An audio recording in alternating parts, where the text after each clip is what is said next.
Merve calculates that he has made 34% of his income from the forest with about 20% of his time.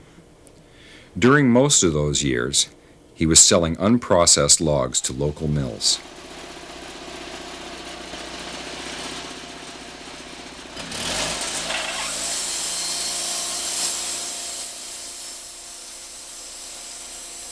Since 1991, Mark Randon has been buying the logs and milling them on Merve's property with a portable mill. Mark can work the big logs with his machine, but the real benefit for Merve is that Mark will also mill short logs. This means that logs that have a twist or a bend can be shortened, and Merve will get the scale or price of a good piece left in the log. This is critical to a small woodlot operator. It means getting the most from every tree that is cut. For Merve, milling on site has increased his income by 10%. It also means that there is very little waste. Everything is put to use. The pieces that aren't suitable for the mill are cut up for firewood and sold. Mark has never had any problems selling his forest products. He doesn't have to advertise. People are always coming to him because they know the wood from trees grown at Wildwood is good wood. Buyers include custom home builders, furniture makers, boat builders, and artisans. People who want good quality wood. Even material that would be burnt in slash piles or cut into wood chips in a big industrial operation is utilized in this type of operation. Bowls made from bark, table legs made from branches, and beautiful buckets made from western big leaf maple, material considered scrap wood in industrial forestry.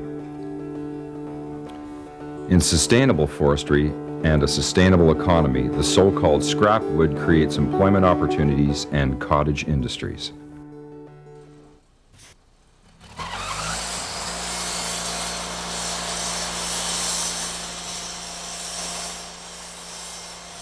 I believe that Merve figures that he's made about a third of his income from this piece of property over the years for about 20% of his time.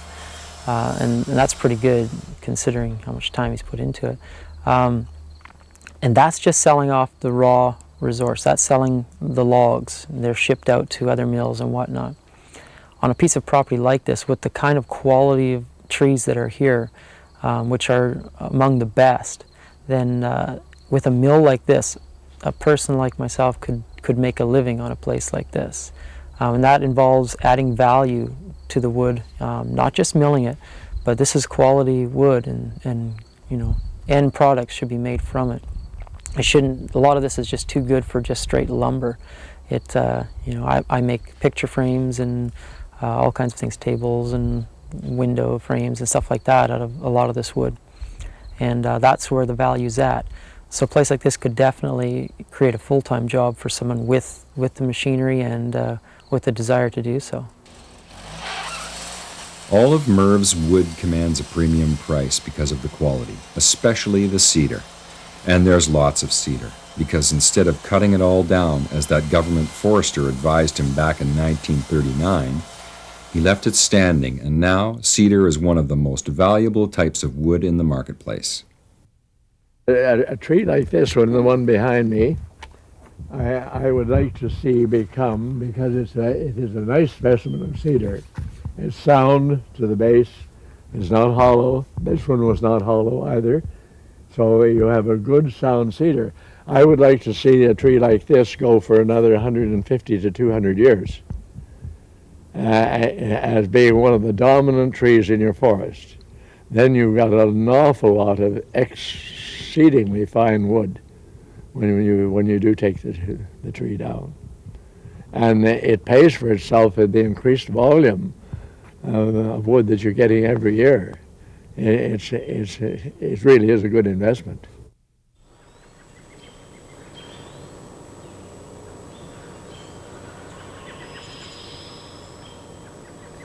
Ecological diversity and complexity are the cornerstones of nature's designs.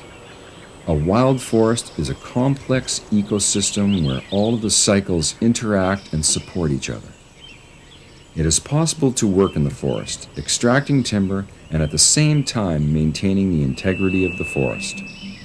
People like Merve Wilkinson, Bob Woods, Al Hopwood, and many others are proving that every day.